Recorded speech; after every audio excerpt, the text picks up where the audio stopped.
I actually had planned on doing something different, but this is some research I had found researching earlier, and I thought was really interesting.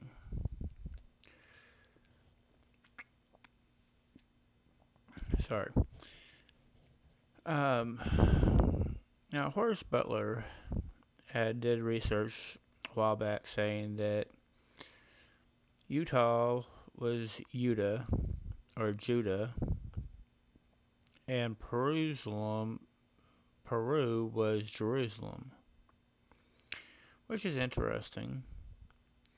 But I ran across another man who was doing some stuff, and it sounded a little bit more to point that maybe Jerusalem, Texas, was actually Jerusalem, and maybe the Alamo was the remnants of the Second Temple. Now, I do believe absolutely that the Holy Land is here in America.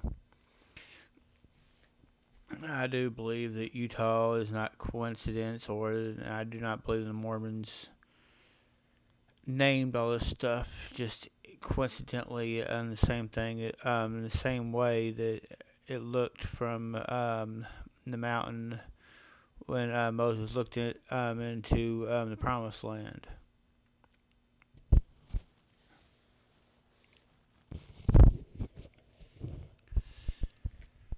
But regardless, it is a debatable subject to some degree. And of course, here shortly we'll find out for sure because, well, probably the next 2 to 4 years, anyway, 2 to 3 years.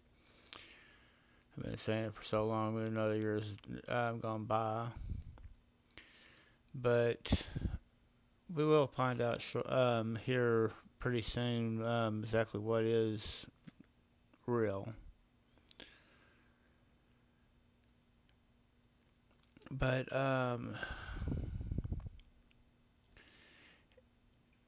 it is an interesting thought that, you know, some of the temple might still be standing.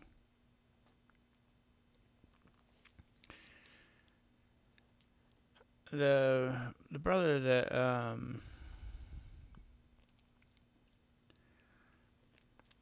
did this research, I'm not saying his name or his channel, although I think he's done some good research. I think he's a little misled to some degree. I mean, I know what he's getting on, but it's really not quite right. I mean, he does believe in the mother and the father, but for some reason he keeps on hanging on to that other crap. He thinks there's also a son and a daughter, which brings up an interesting point. Why is it that everybody that starts digging throws away the root and goes for the green that's on top? It's like a carrot. The green has no purpose. I say carrots because a lot of other things they do eat the greens. But carrots, the green has no purpose. And that's what this is like. The root has all the nutrition, all the source. I'm not saying there aren't some things that are messed up in it, but the root is the original. The Old Testament has the truth in it. The green, doesn't have anything in it. There's nothing of value that hasn't came from the root.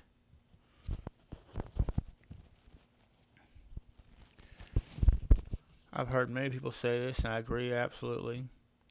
Anything that's true in the Old Testament and anything that's true in the New Testament happened in the Old, and everything else is a lie.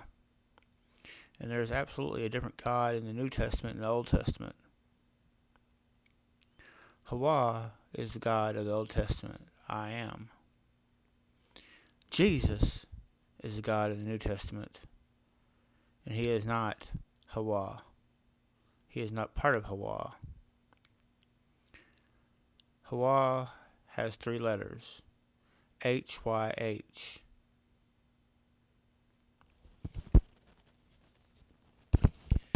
It comes from the 5th and 6th letter, I believe, of the Hebrew alphabet. But has 3 parts because there were 3 characters. Our mother, the sovereign mother, the father, the primer shaper, and Quetzalcoatl, the feathered serpent.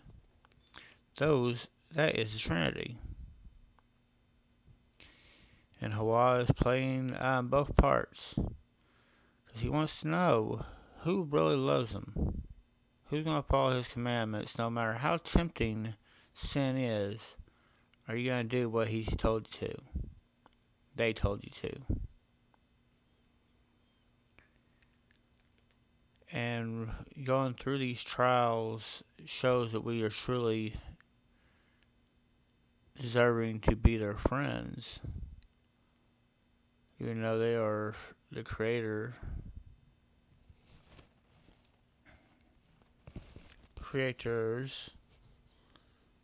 as one, as it says in the Papavu.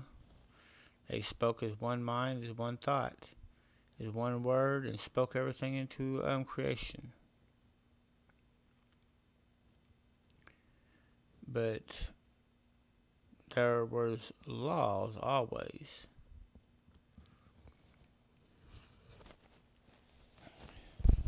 There was always a basic law: do what I say. No matter if you go by the Papavu's translation of it, or the Bible translations, or whatever. The one rule was do what I say. If I tell you to do it, no matter what it is, then I want to see you do it. Now, if it's not what I really want you to do, I'll stop you. But I want to see if you'll do anything I ask.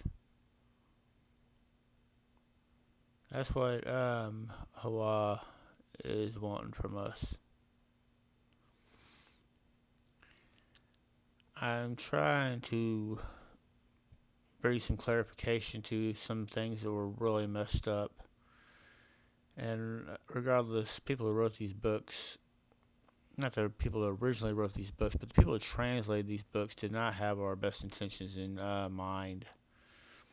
They were trying to confuse us and get us to worshiping false gods and make you think it is the God that created us. Yahweh is absolutely a false god. It's a pagan tradition. Yah means defiant one. Yahweh is a Hebrew word. Yah means defiant one. Way is actually Yiddish, and I forget what it means, but it's a mixed word. And regardless, the godship goes back to Egyptian times. Then it was transferred to the Greeks and on into what they were trying to do with the whole biblical era. Hawa is the name in the Tetragrammaton, and people have tried to change it so many different ways. My brother, he shows a lot of this stuff on his channel, and I'm starting to get better at the stuff, so I'll be starting to put a lot more up that I can still find shortly. I've been kind of laying off a few things here lately, and shortly I'll be starting a series of some things. But I really want y'all to understand what is true in the book. Anything I can't prove, I won't say. Absolutely. But if I can prove it, I will.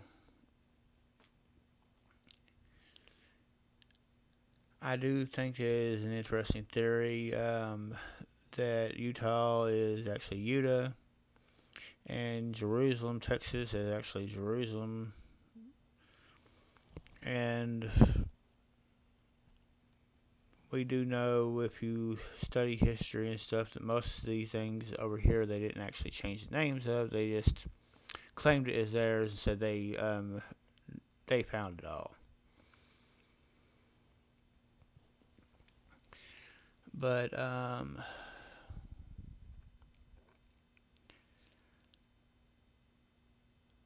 I was just wanting to hit on that point. This is a true Holy Land.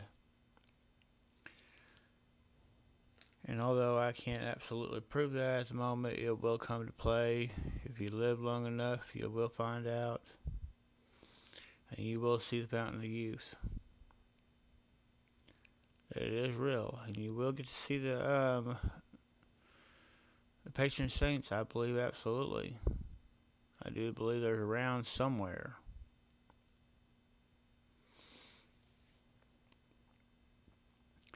As Abraham was said to be Hawa's friend. And I don't believe he'd let his friend die. Because the life is a gift. The breath is a gift. The water they give us for to nourish us. The food from earth, from the ground, to even walk on the ground, pushes you in sync. You know, if you don't feel good, you can bury your feet in the ground for a couple hours a day. You'll start feeling better. If you have allergies, they'll start going away. Your health will start getting better because you are connecting with Mother Earth. You need that sync. Put your body back in balance. That's why going out on the beach makes you feel so good. Because you got the sand in your toes. You walking through the water makes you feel alive. Got the sun beating down on you.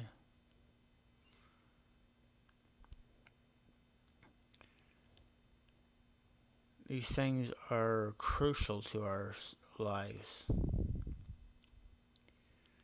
I had somebody unsubscribe the other day. I thank them for watching what they did, if they did watch. If not, well, good luck to them. I like 6 better than 7 anyway. But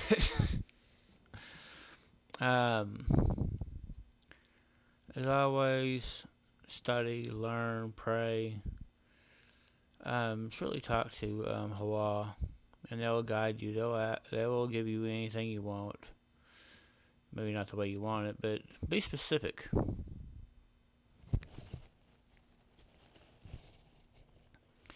Asking vaguely will get you what you want, but it's probably not the way you want it. Be specific.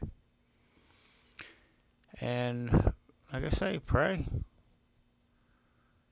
Talk to them. Come get to know them. That's what it means. That's what it says.